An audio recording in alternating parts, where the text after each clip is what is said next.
Global trade में कौन सी currency कितनी मजबूत हो रही है?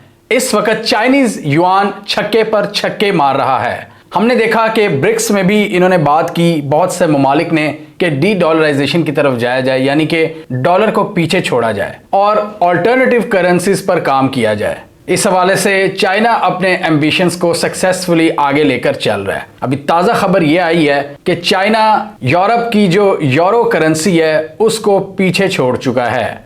चाइना ने यूरो को स्विफ्ट ट्रेड सेटलमेंट्स में पीछे छोड़ दिया है। अब स्विफ्ट पेमेंट सिस्टम क्या है, ये हमने इस वीडियो में डिस्कस किया था कि ये एक ग्लोबल सिस्टम है, बैंकिंग सिस्टम, जिसके थ्रू ट्रांजैक्शंस होती हैं जब मुल्क आपस में ट्रेड करते हैं, और उसमें कुछ करेंसीज आप यूज़ करते हैं, जैसे कि जो टॉप करेंसीज हैं, डॉलर है, यूरो है। पहले ये दो टॉप होती थी, अब चाइनीज युआन भी इसमें एंटर हो रहा है। स्विफ्ट पेमेंट सिस्टम से अमेरिका ने रशिया को निकाल दिया था रशिया यूक्रेन जंग के बाद, ताकि वो अपनी ग्लोबल ट्रांजैक्शंस ना कर सके, लेकिन चाइना इस हवाले से सक्सेसफुली आगे बढ़ रहा है। Second most used currency in Swift trade settlement, और ये डाटा स्विफ्ट सिस्टम ने शाया किया है। ये चाइना के जो एम्बिशंस हैं अपनी करेंसी को इंटरनेशनलाइज करने के हवाले से, उस हवाले से एक बहुत बड़ा कदम है। जो चाइनीज करेंसी है युआन, वो 5.8% इंटरनेशनल पेमेंट सिस्टम को केटर करती है, और ये 4.82% से 5.8 पर आई है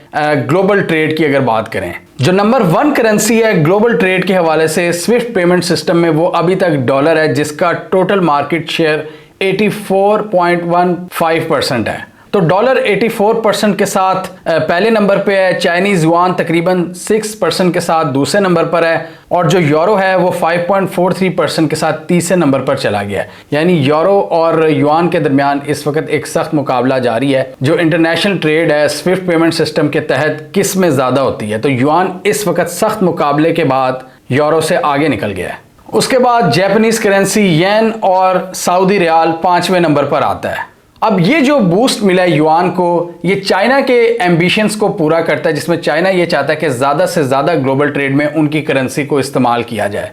ऑब्वियसली अभी जो युआन का मार्केट शेयर है वो बहुत कम है, 6% के करीब, डॉलर से अभी बहुत दूर है, लेकिन पिछले 2 सालों के मुकाबले में ये 2% की बेहतरी है। यानी आप एक ट्रेंड देख सकते हैं कि अपवर्ड ट्रैजेक्टरी है युआन की, यानी मार्केट शेयर वो आहिस्ता आहिस्ता कैप्चर कर रहा है। और चाइना का इसमें यह भी एम्बिशन है कि ग्लोबल ट्रेड में अपनी करेंसी को ज़्यादा से ज़्यादा आगे लाया जाए और यूएस डॉलर को डिस्क्रेडिट किया जाए, उसको पीछे छोड़ा जाए। और इस वक्त चाइनीज़ करेंसी का सख्त मुकाबला यूरो और पाउंड से है, और ये पहली दफ़ा हुआ है कि स्विफ्ट पेमेंट सिस्टम में, यानी ग्लोबल ट्रेड की जो ट्रांजैक्शन होती है उसमें युआन दूसरे नंबर पे आया। वैसे तो अगर तकरीबन 10 साल पहले ही चाइना का जो ओवरऑल मार्केट शेयर था वो यूरो से ज़्यादा हो चुका था, लेकिन स्विफ्ट पेमेंट सिस्टम में ये पहली बार हुआ है कि चाइना दूसरे नंबर पर आया।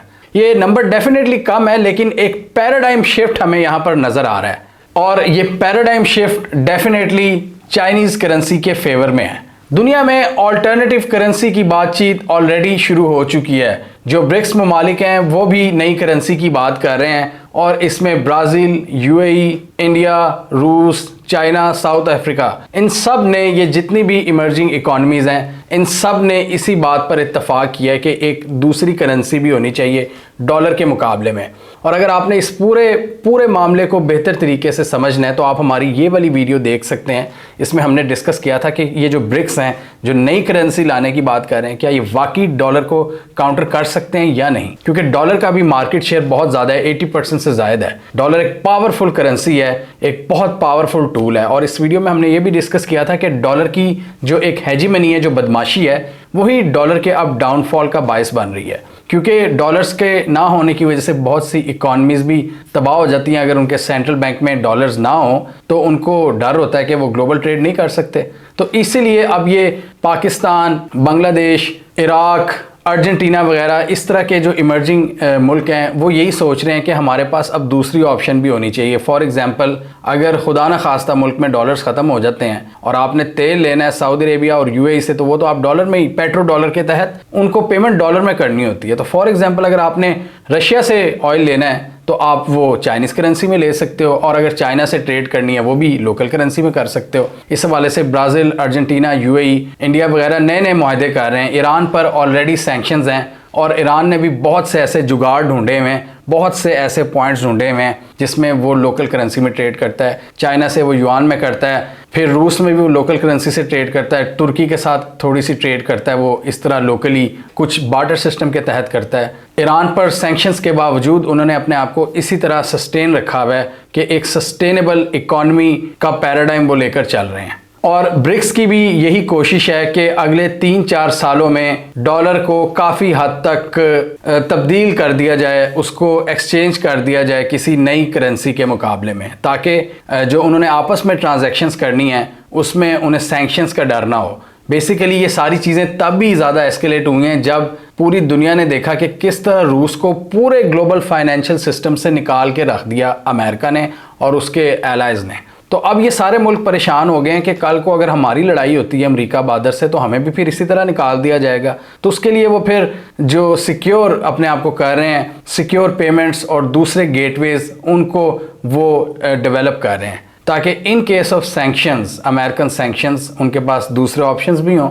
ब्रिक्स की करेंसी है, चाइना की करेंसी है और लोकल करेंसी की भी ऑप्शन होती है, लेकिन उसके लिए ज़रूरी है कि आपकी इकॉनमी मजबूत हो। एक वीक कंट्री जैसे अगर पाकिस्तान की इकॉनमी की बात करें तो पाकिस्तानी रुपये की अभी कोई कदर नहीं है। कोई भी कंट्री नहीं चाहेगा कि हमारे साथ हमारी लोकल करेंसी में ट्रेड करे। जैसे हमने देखा था कि कुछ ममालिक भारत के साथ एग्री किए हैं कि भारत की करेंसी में वो ट्रेड करें, लेकिन पाकिस्तान को अपनी इकॉनमी को मजबूत करना होगा। जब तक आपके फंडामेंटल्स स्ट्रांग नहीं होते, आपकी जो करेंसी है उसकी वैल्यू भी नहीं होती। इसलिए हम देखते हैं कि चीज़ें इतनी ज़्यादा महंगी हो जाती हैं क्योंकि हमारी बहुत ज़्यादा इकॉनमी इंपोर्ट बेस्ड है। तो वो सारी चीज़ें हमने वो डॉलर दे के हम मंगाते हैं, वो सारी चीज़ें, ये एलीट के शशके, एलीट की कॉफ़ियाँ, एलीट क्लास की गाड़ियाँ, फिर ये बहुत सारा ऐसा सामान जो कि ये प्रोसेस फूड, ये सारे बाहर से आते हैं। इसके लिए हमें डॉलर में पेमेंट करनी पड़ती है। तो ईरान में ये शशके नहीं चलते, ईरान में बहुत सी लोकल चीज़ें हैं। ये पाकिस्तानी एलीट को ज़्यादा शौक़ है और हमने इस वीडियो में डिस्कस किया था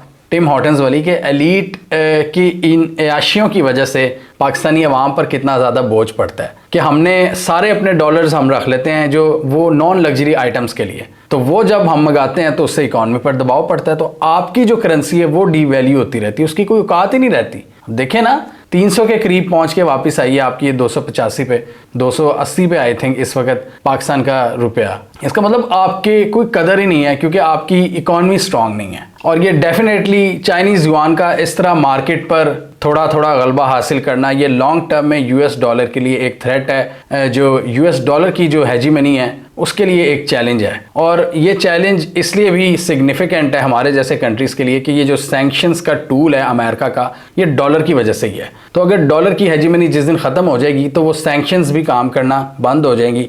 ईरान की एग्जाम्पल आइडियल है कि किस तरह उन्होंने सैंक्शंस को डिफाई किया हुआ है, और रूस भी इस वक्त मैक्सिमम यही कोशिश कर रहा है कि किस तरह वेस्टर्न सैंक्शंस को डिफाई किया जाए। वो ईस्ट में जो उनके पार्टनर्स हैं जैसे ईरान है, इंडिया है, पाकिस्तान है, चाइना है, उनके साथ वो अपनी ट्रेड को बढ़ा रहा है और लोकल करेंसीज में ट्रेड कर रहा है। वो कह रहा है वेस्टर्न ममालिक को कह रहा है जाओ, अगर आप हमारे से नहीं करते तो हमारे पास एशिया में दोस्त बैठे हैं।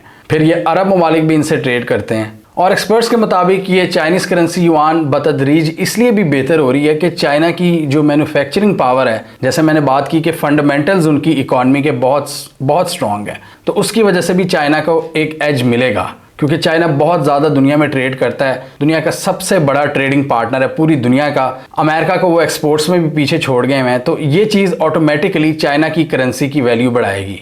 और ये तो अभी ग्लोबल ट्रेड की हमने बात की ना कि चाइना दूसरे नंबर पर आ गया है। अगर इंटरनेशनल रिजर्व करेंसी की बात करें, जो स्टेट बैंक में या सेंट्रल बैंक में जो रिजर्व होते हैं, जो सबसे ज़्यादा डॉलर की वैल्यू है कि जो डॉलर पड़े होने चाहिए, तो अब कंट्रीज़ डॉलर और यूरो के साथ साथ युआन भी रखना शुरू हो गई हैं। तो यहाँ पे भी चाइना का आई थिंक 5वां नंबर है। तो ज़्यादा से ज़्यादा कंट्रीज़ इस वक्त फ्यूचर के हवाले से ये सोच रही हैं कि अपनी ट्रेड सेटलमेंट युआन में करेंगी, और इसी वजह से फिर उनको रिजर्व्स भी, अपने जो सेंट्रल बैंक में रिजर्व्स हैं, एक्सचेंज रेट वो युआन में भी रखना होगा। तो इस तरह आहिस्ता आहिस्ता युआन का मार्केट शेयर बढ़ता जाएगा। जिस तरह चाइना अपना इन्फ्लुएंस बढ़ाना चाहता है इकोनॉमी के मैदान में, BRI के through belt and road initiative पूरी दुनिया से ट्रेड एग्रीमेंट्स कर रहा है, इन्वेस्टमेंट्स कर रहा है, तो चाइना इसमें यही चाहता है कि डॉलर के मुकाबले में अपनी करेंसी को लाकर खड़ा किया जाए ताकि यूएस का जो इन्फ्लुएंस है वो कम हो। ऑब्वियसली आपकी हार्ड पावर भी मेंटेन होती है आपकी सॉफ्ट पावर से। अगर आपकी करेंसी मजबूत होगी तब ही आप ग्लोबली डोमिनेंट रह सकते हैं। तो इसके लिए बहुत ज़रूरी है कि इकॉनमी के मैदान में अमेरिका बहादुर को हराया जाए। चाइना ये समझता है और डेफिनेटली अप्रोच यही है हराने की, आहिस्ता आहिस्ता हराने की, कि डी डॉलराइजेशन की तरफ जाना, उनकी करेंसी के मुकाबले में अपनी करेंसी को लाकर खड़ा करना, नए नए ट्रेड कॉरिडोर्स बनाना, ट्रेड को बढ़ाना, सेंट्रल बैंक्स में अपनी करेंसी को रखवाना और फिर उसमें ट्रेड करवाना। और ये चाइना तब तक इसमें सक्सेसफुल रहेगा जब तक चाइनीज़ इकॉनमी को कोई बहुत बड़ा थ्रेट नहीं होगा, कोई जंग का ख़तरा या कोई पेंडेमिक की सिचुएशन, इस तरह की कोई चीज़। अभी यहाँ पर बड़ी एक सिग्निफिकेंट डेवलपमेंट हमें देखने को मिली कि अर्जेंटीना के पास भी डॉलर्स जब ख़त्म हो गए थे तो उन्होंने IMF से ये डील किया कि हम आपको ये जो 2.7 बिलियन डॉलर्स का डेट है ये इसको कन्वर्ट करेंगे युआन में और युआन में हम आपको पेमेंट करेंगे। यानी उन्होंने कुछ चीज़ें बेची होंगी चाइना को, चाइना से जो पैसा आया, जो भी करेंसी आई, वो अब IMF को देंगे और ये बहुत बड़ी डेवलपमेंट है। इससे पता लगता है कि अभी जो ग्लोबल फाइनेंशियल सिस्टम है जो ज़्यादातर वेस्ट के कंट्रोल में है, चाइना अब उनमें भी छा रहा है। ये स्विफ्ट जो पेमेंट सिस्टम है ये वेस्ट में इसका हब है, तो चाइना यहाँ पर छा रहा है और चाइना इसमें कामयाब रहेगा जब तक इनको कोई मेजर थ्रेट नहीं आएगा यूएस की तरफ से, और ये अपवर्ड ट्रेजेक्ट्री इसी तरह कंटिन्यू रहेगी। मज़ीद डिटेल्स के लिए मैं आपको रेकमेंड करूंगा कि ये हमारी ब्रिक्स वाली वीडियो लाजमी देखिए कि ब्रिक्स डॉलर को काउंटर कर सकती हैं या नहीं। हमें कमेंट सेक्शन में बताइए आपके ख्याल में ये नियर फ्यूचर में ये जो कंट्रीज़ हैं इमर्जिंग इकॉनमीज़ जिसके तहत ये ब्रिक्स में भी फैसला कर चुके हैं ऑल्टरनेटिव करेंसी का, ये ज़्यादा से ज़्यादा चाइनीज़ करेंसी को इस्तेमाल करेंगी या अभी ये डॉलर को ही प्रेफर करेंगी या कोई एक और नई करेंसी। मतलब चाइनीज़ युआन को आप आने वाले दिनों में मज़ीद मजबूत होता हुआ देख रहे हैं या नहीं। कमेंट कीजिए। इसके अलावा हमारा यूट्यूब चैनल सब्सक्राइब कर लो, साथ ही वो बेल आइकॉन भी दबा लें ताकि वो स्टोरीज़ दुनिया भर से पाकिस्तान से जिनकी मेन स्ट्रीम मीडिया पर प्रॉपर कवरेज नहीं होती हमारे प्लेटफॉर्म के थ्रू आप तक टाइम पर पहुंच जाएं।